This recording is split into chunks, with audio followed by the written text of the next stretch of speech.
That was perfect. Nice. All right, so this is what Andrew Tate explains the recent crypto scandal. This is Andrew Tate's hot take. The frugal man. FTX is a perfect example. What he is a fucking dork who wanted to be powerful and influential. He realized that money won't stop him being a nerd because the girl he's hanging around with is still getting plowed by his fucking blockchain dev. When you want power, you need unlimited money, so he became greedy, trying to get as much money as possible to buy a political party, pretend he's doing charitable acts, just to have influence and control over other people, then stands up and goes, I drive an old car and I have a cheap t-shirt. And you know what? You dumb fucks believed him. You sat there and go, oh yeah, he doesn't care about money. People like him care about money more than people like me, because people like me spend our money. Let me give you all some advice.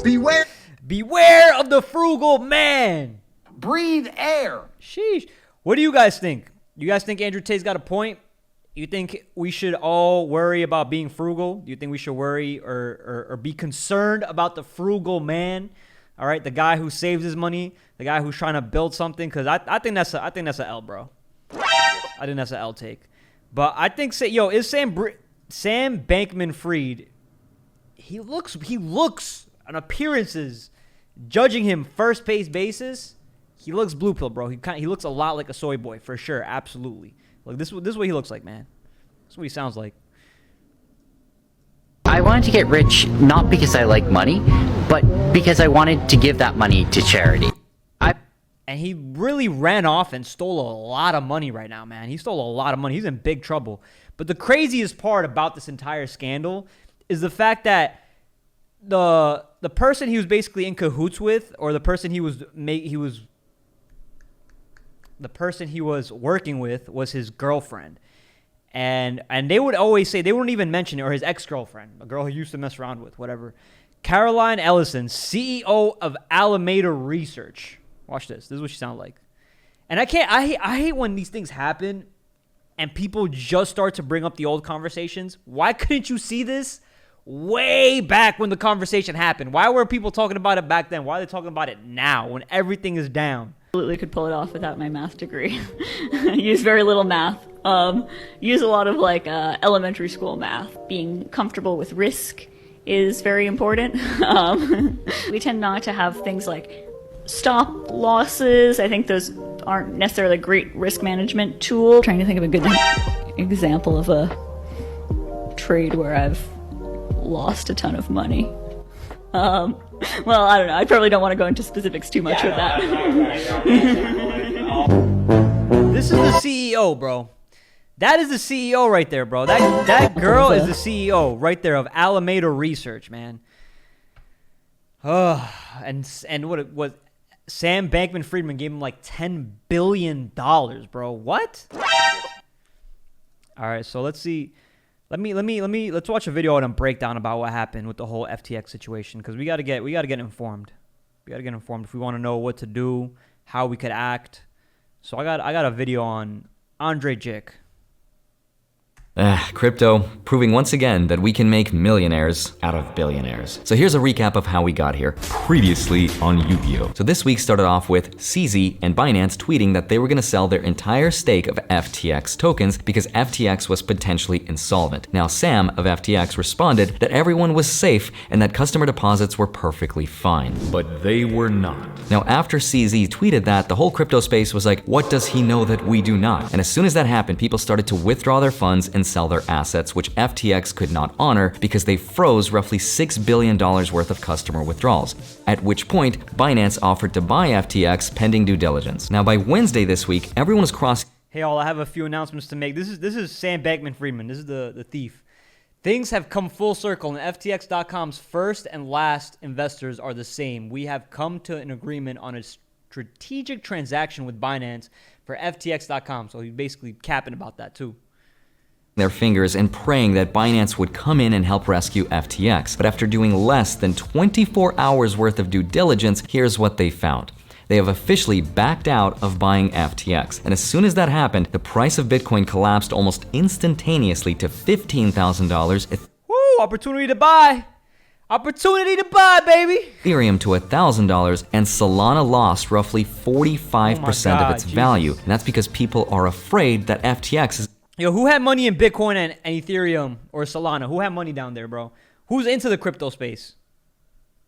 to start selling off their balance sheet. Anything that FTX touched started to collapse. Now this likely means that no one is going to come in and rescue Voyager, and all in all, crypto has lost over $1 trillion worth of value in the span of a few days. And we're only up to Wednesday, but now you're all caught up and there's been some new developments. Sam Bankman-Fried filed for personal bankruptcy because it was reported that he owed more than $650 million worth to his creditors. And if FTX is not bailed out, which looks like at this point it probably won't be, this will have a huge impact on the whole crypto space, and it will set us back years worth in value lost, years worth in consumer confidence, and worst of all is the possible contagion effect of all the other major exchanges and businesses that had anything to do with FTX. So in today's video, basically FTX was trying to get bailed out by Binance. Binance looked at the records and was like, yo, guess what? You sus, bro. In the last 72 hours, you're not even letting people take their money out. You're not liquid. You're capping, Sam Bankman-Fried. Freed. Oh, shit. So basically, CZ, the owner of Binance, backed out. And Binance is sus, too. Binance is probably the next one to collapse. They probably next. I'll help explain the madness of crypto this week, so let's get into it. Hi, my name is Andre Jick. Hope you're doing well. Come for the finance and stay for less Binance, because now Binance has pulled out of buying FTX, and it's needless to say, but if you have your money on FTX US or International or BlockFi, please take your money. You know what's crazy is if you've been watching these investors enough on YouTube, like Andre Jick, me, Kevin, Graham Stephan, there was so many people, even Bia Heza, so many people pushing FTX because obviously they were making money, they were getting bank off that. They were like, yo, Tom Brady joined it. There's a lot of celebrities that joined it. And every single person was pushing FTX. And I was the only one that was like, yo, how is that even sustainable, man? Like, honestly, how is that really even sustainable? How are they paying so much of the influencers to promote FTX and they get money for every single transaction that is made on the platform? That doesn't seem sustainable at all. So I didn't buy into that bullshit, bro. I did not buy into that shit at all. And that shit was a big red flag for me. That was a big red flag for me. That's when I stopped, honestly, I stopped investing in crypto. Not because I don't believe in the technology, but more importantly, because I see red flags. I know when I notice red flags, and I'm looking for the best opportunity. So let everybody that's pussy take their money out, and I will start investing when I know things have hit rock bottom, when I know there's no more money to extract, to take out of cryptocurrency. As soon as you possibly can. It's not worth the risk right now because Sam has told us that unless he gets a cash infusion to get FTX out of liquidity problems, that most likely they'll have to declare bankruptcy. At which point, since most investors are considered unsecured creditors, people would be very fortunate to maybe get 10 cents on the dollar. For now, FTX US is still operational and FTX.com resumed. Yeah, I guess when his video was made, he didn't realize that the guy fled the country, bro. Let me see. Virgin Psychic, Men International reach out to me about crypto, and I said, always illustrated that no crypto will outperform the Bitcoin. I'm high accuracy. Yeah, you're very... That's a fact, man. Bitcoin, peer-to-peer lending, the system behind Bitcoin, my whole synopsis behind investing in Bitcoin long-term over the next 10 years, slowly averaging into Bitcoin, right? So I just basically put in like $100 every single week into Bitcoin slowly over time. It will outperform. My synopsis is the stock to flow model. So if you want to learn about that, just Google in stock to flow model and how it's compared to gold, how Bitcoin almost follows gold. And right now it's way under. So it's like just all opportunity right now. Withdrawals temporarily, so please go check it out right now. If you still have your money, go withdraw it ASAP, because my worry is that if FTX.com collapses again or declares bankruptcy, that FTX.com could go after FTX US assets, at which point everything could be thrown into bankruptcy. So it's better to be safe than sorry. Please go take your crypto offline and keep it somewhere safe. Now, during this whole process, I learned So you see, that scares me, man. It scares me when influencers over here is telling you to take all your crypto offline and put in like a cold storage wallet, because now, I don't trust Coinbase. I'm starting to get sussed out by Gemini. Like, there's a lot of cryptocurrency funds that I'm just like, oh shit, are they all next to crash? Like something bad really has to happen for Bitcoin to just immediately skyrocket at some point. A little bit more about how this collapse could have happened and what crypto companies will do to prevent this in the future. But the way it seems this happened is FTX created their own native token that they leveraged and borrowed against while also lending out customers. So right here, this is the craziest thing. This is what Andrew Tate was talking about right here, right? Is they created their own currency, which is normal, that's crypto.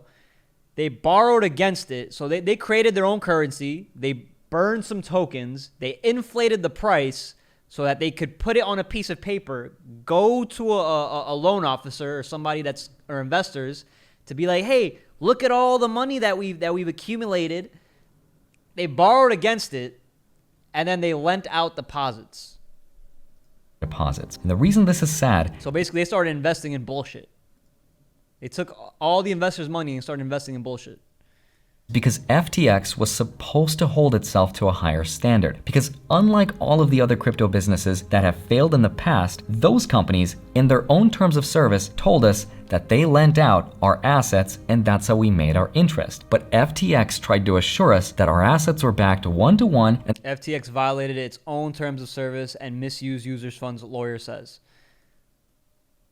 That they did not engage in the practice of lending out our assets. Now we know that that is not true and they violated their own terms of service. Now this is the reason why Bitcoin and all of the other cryptos are crashing this week, because we're afraid of what could happen if FTX goes bankrupt, of what it would mean for liquidations and margin calls for the rest of the crypto space. Now, all in all, there's a history lesson for crypto to learn here. And this is about to blow your mind. This has been one of the longest running experiments in the history of money, and we just found the answer to whether or not they work because we saw the failure of it in crypto. This system was not invented by crypto. It was borrowed from the traditional banking system. It's called the fractional reserve banking system. And believe it or not, if you're someone who thinks that crypto is a Ponzi scheme, we're all actually part of a much bigger Ponzi scheme experiment that's been going on for a really long time. Here's how it works. If you deposit $1,000 inside of your bank account right now here in the US,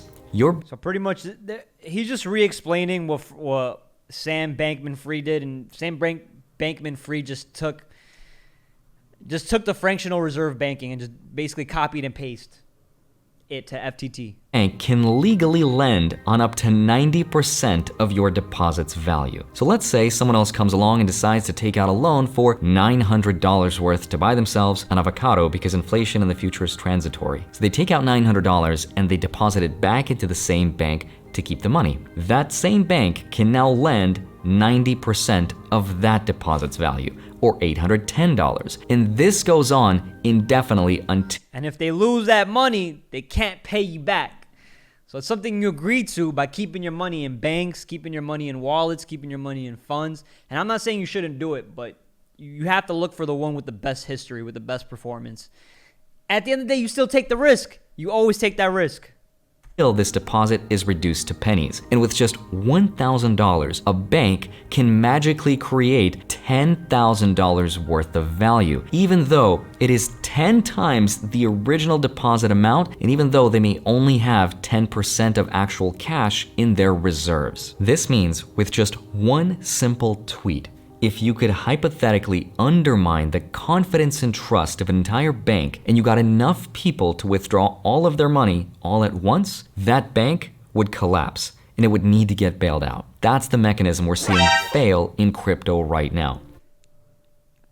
And that's how we get finessed by the system day after day after day, man. Every single day. So if you put all your value behind money, you're a joke. You're a joke. Don't put your value behind money, all right? Use money to improve your life, all right? Understand how the system works. Sam Bankman-Fried understood the system, except he took advantage of people in the wrong way. He got too greedy. He got way too greedy and shit collapsed. But what he did was he was trying to be SBF tried to be perspicacious, like Andrew Tate, try to look and seek for new opportunities. So he created his own token, inflated the price, got investors, tried to do the Mr. Beast videos of like, oh yeah, I'm just trying to do this for charity and shit like that. fucked up the money. He was irresponsible with it because he's young. He's young, and then he lost it, violated his own terms of community service. You know, basically all the ethics of his corporation just went out the window. Nobody decided to do the homework in it, and everybody just took the bag. They took the money, and they didn't realize how the people that bought into FTX or that used FTX were going to get burned. And that cycle happens over and over and over again. And we've seen it happen so many times. But there's a big difference between crypto and banks. It's that people trust dollars because they're backed by the full faith of the US government, its power, and its protection. But the only tangible thing about dollars, unlike crypto, which represents nothing, is that dollars represent debt. Using this exact system is how crypto companies were able to model their business practices from the banks of printing unlimited amounts of money. Except unlike the banks, crypto companies run with no checks and balances, no reserve requirements, and no transparency. This fractional reserve banking system is all around the world with every single commercial bank. So if that's true, then why is the banking industry not considered a Ponzi scheme? A lot of people think it is, and it's compared to one, because both systems require people to have faith in it in order for it to function, and both crypto and banks technically promise the guarantee of some return. And that's why if you understand crypto and you fuck with Bitcoin, you understand that it's a decentralized asset and that it functions, its main function is to work from person to person, or player versus player, however you want to view it. All right. What the bank does is it takes player versus player, and then the bank is in between, and they're the ones just interacting, and they can manipulate it, they can fuck with it or whatever. For Bitcoin, it's susceptible to that. That being said, the owner, the person that created it, can't even fuck with it. And nobody even knows who they are. They could be dead for all we know. So that's kind of why I like Bitcoin. I like the decentralization aspect of it. Because banks also it's actually the truest form of reserve banking if you think about it. Because there's no in-between. There's no middle guy. package our loans and they sell it to other investors who hope to make more money. That's the problem though. Fractional reserve banking does not work with crypto because the moment people lose faith in it, there's no one coming to bail them out. And that's exactly why FTX is seeking an $8 billion cash infusion. That's why the next phase of this crypto collapse really worries me, because as more and more people get scared and try to withdraw all of their money out of the crypto exchanges, their balance sheets will be tested and we'll get to see you swimming naked. The famous Warren Buffett quote. That's the real test. And I'm really worried that this contagion effect has already spread to companies like Crypto.com, which... Bro, Crypto.com, man. Crypto.com, Dana White's putting that on the UFC canvas every single fight. Matt Damon pushing Crypto.com. Yo, Crypto.com is next, bro. I'm telling you right now, I think Crypto.com is next. I think there's a lot of crypto companies that are gonna fall. And just like Warren Buffett said, and that shit is crazy, bro. I'm just hoping the guy Gemini is good, bro. Because Coinbase a little suspect to me too. I don't know. Maybe it's just me. this week have stopped withdrawals of USDC, USDT, and Solana. Pretty much anything and everything that had heavy ties to FTX, nobody wants to touch, and those assets are collapsing. That's why the Securities and Exchange Commission and the Department of Justice are teaming up to look into the mismanagement of FTX customer funds. But if FTX is allowed to fail, here's what I think will happen. Trust and confidence will be set back. Oh wait, you know what's crazy? You know what he didn't even cover? He didn't even cover the fact that the girl of Alameda Research, here let me show you, Sam Bankman's ex-girlfriend, this girl right here, the CEO, right here, that girl right there. Crap, where's my fucking thing? All right, this girl right here, she or her father actually works directly with the SEC chairman, Gary Gensler. So they were able to give Sam Bankman-Fried some advice on how to legally get over some obstacles with the IRS, which is that's crazy, man. That's crazy. The amount of influence money has on people and the doors it can really open for you.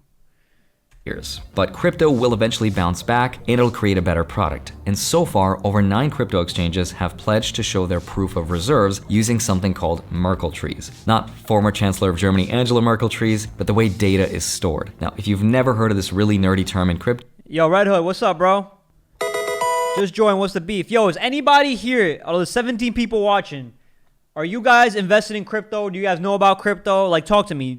Drop some questions. Let me know, because I'm trying to react to this, but I'm gonna get to Andrew Tate's reaction of what he thinks of crypto. All right, I'm just trying to give y'all a little bit of a preview of what happened with the entire FTX situation.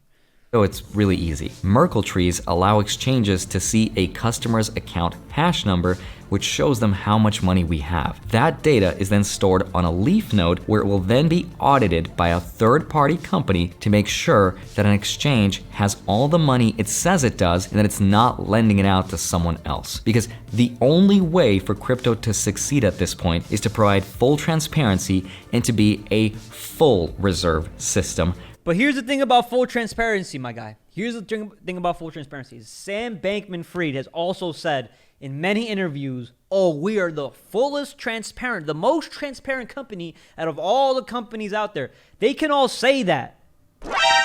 But how do you prove it? That's the thing. That's what's frustrating me, is how do you truly prove it? They can show you all the transactions, but is that enough? Is that really enough? Or is the system just that corrupt? Not a fractional reserve system like what's happened with the banks. Crypto companies should not be allowed to lend out customer deposits. They should not be allowed to invest those assets without our say-so, and everything should be provable on the blockchain. And for now, I think Michael Burry said it best, that the problem with crypto right now is that there's leverage in the system. And when you allow leverage to exist and to go unchecked without any transparency, then no matter how much you think you know about a company, oh, Michael Burry right here, bro. Michael Burry from The Big Short. This is the guy that predicted the 2008 recession. That's crazy. He said, and this is the truth about crypto right here. And crypto is not a scam. Arab Warrior. Crypto is not a scam. Crypto itself is not a scam. It's the people the big companies that are using crypto to take advantage of investors and lenders and users. Those people are the scammers, all right? And that's why I'm making this entire stream, because I want us to be aware and informed before you just go in buying crypto without understanding what exchange, what you should be looking for in exchanges. The CEO, how they speak, all things we're backing up, and what crypto even means in the first place. And Michael J. Burry sums it up perfectly right here. The problem with crypto, as in most things, is the leverage. So the leverage is essentially like the borrowing of the money, borrowing, basically money. If you know how much leverage is in crypto, you don't know anything about crypto, no matter how much else you think you know. Because basically, it's supposed to be just a straight up transaction. I give you money, you give me money. I give you money, you give me something in return. We don't really have to take out debts or really leverage things out. That's overly complicated. For that, go to a centralized bank. Go to the government. They're more secure than crypto is. All right. I don't know if I explained that too well, but that's all I got. You really don't know anything at all. With that said, on a personal note, I just want to tell you my personal involvement with FTX. Growing up, I've always felt a little dumb when it comes to investing. I still do sometimes, but I used to too. And I've always wanted someone to help me explain investing like I was 5, because I mentally am sometimes. And with each and every video that I make here on YouTube. Sorry, here's the thing about investing, guys, is that every investor is stupid. We're all dumb. You're never going to be perfect at investing, all right? But the way in which you become an investor is you just got to put in the money. You got to put in the money. You got to risk a little bit of your money, all right? And then you have to analyze it, and you have to deconstruct it and understand, what was the goal? What was the purpose of this money? Why did I put it in here? What does it stand behind? What are the ethics behind this company? Do I really think it's going to grow? And then if your money falls flat, why did it fall flat? Don't just think, oh, it's a scam. Oh, I lost money because I'm not a good investor. No. Maybe that's an opportunity, and you should hold down for the long run, because later on, that what you thought was a mistake might have truly been an opportunity, and you will reap the rewards. All right. So you know, don't no. There's no perfect investor. Every investor loses money. YouTube, I feel like I get smarter every week. And I try to make a very clear point that most of crypto is more so gambling than it is investing, especially NFTs. And I go out of my way to make a very clear distinction, the difference between grown-up adult investing and building wealth and gambling, not investing, but gambling less than 5% of my net worth into something trendy or topical perhaps that week to make my YouTube videos just a little bit more high stakes and a little bit more fun to watch. Come on, bro. Don't say that. Just say you want to promote growth, bro. That's why I'm on the Andrew Tate wagon right now, bro. I'm trying to get everybody to come in. I genuinely like Andrew Tate. I like his message. I know I'm using his name as clickbait. I'm just gonna say it as it is, man. That's what it is, and I don't mind it. You don't gotta say it's like, oh, it's all this other bullshit. Look at this. To make my YouTube videos just a little bit more high stakes and a little bit more fun to watch. High stakes and fun to watch. Okay, sure, but that's not the priority, man. You just trying to grow and make that money, that cha-ching. Stop playing. I try to counterbalance those videos with the real way to build wealth that's provable, which is the Warren Buffett approach, and to focus on broad market index funds and to max out your employer contribution match inside of a 401k, the traditional one, then getting a Roth IRA, maxing it out, then going back to the 401k and maxing that out, getting an HSA, maxing it out if you can, having some real estate, having some bonds, having some dividends, and diversifying. That is how I started my YouTube channel, and that has not changed. Even if the frequency of those videos has, my money is still true to those principles. But that's the best way to invest, man. Investing is boring, all right? You got to essentially work and then slowly put in money, but don't just do it blindly. Don't just be like, oh yeah, someday I'm going to be a millionaire. Like, you should slowly put your money in while you work, and then in the meantime, you're coming up with a plan as to what you're going to do when you've accumulated all that money, when your investments pay off. Hey, maybe I should start taking out this money and start applying it towards some of my ideas, so one, you understand how to strategically use your money. You understand how to diversify, right? Hey, 5% is going to Tesla, 5% is going to Bitcoin, 70% is going towards rent and miscellaneous stuff and things that I need to live. And then maybe another 10% is going towards a project or something new, something that you might work on that might fail, like more risky, a little bit of a gamble. You know what I'm saying? Like, you need to find your own way to diversify. There's no one way to invest. But the best proven method of investing is what he said. Is just basically dividends, stocks. If you want to just, if you're so acute, like if you're working so many hours, you don't have time to sit here and do research on every single company, just do the boring way of investing. All right? Invest in the SP 500, or a Vanguard index fund. That's it. Simple. Boring. I realize now that no matter how many times I try to go out of my way to give that disclosure, it'll never be enough, and I have to live with that. Now, I'm very proud of the fact that I have never accepted money to promote a crypto coin or a token or an NFT ever in my life. No, just the platform FTX, bro. Just the platform FTX. Yo, what's up? Pee Wee Reacts. What's good, bro? How you doing today? What's your IG? My IG is Jesus George, GEEZUS GEORGE, and Jesus Show. So go follow me there. Shout out to you, bro. Thank you for pulling up. I know, sounds like it might be hard to believe considering how many I've covered throughout the last year, but I was never paid to do it. And if anyone claims that I was, the burden of proving that would be impossible because it never happened. If it did, I would cancel myself off the internet faster than anyone else tried to because I wouldn't be able to sleep at night. So even though I never had a formal partnership with FTX or Voyager, I was never sponsored nor had any affiliate links on this channel, I can't say that I'm not part of the problem. I regret to have taken on the sponsorship with FTX on the Millennial Money podcast. I should have known better, and for that, I'm sorry. W accountability. But also, I kind of understand, man. He was trying to do the best he could. He had another podcast with the other financial influencers, financial educators, whatever you want to call them. And he did promote FTX on there. But he's not the owner of it. He wasn't running the entire thing. But I think he got a bag off that. I definitely believe he got a bag off that. If he's not, he's capping.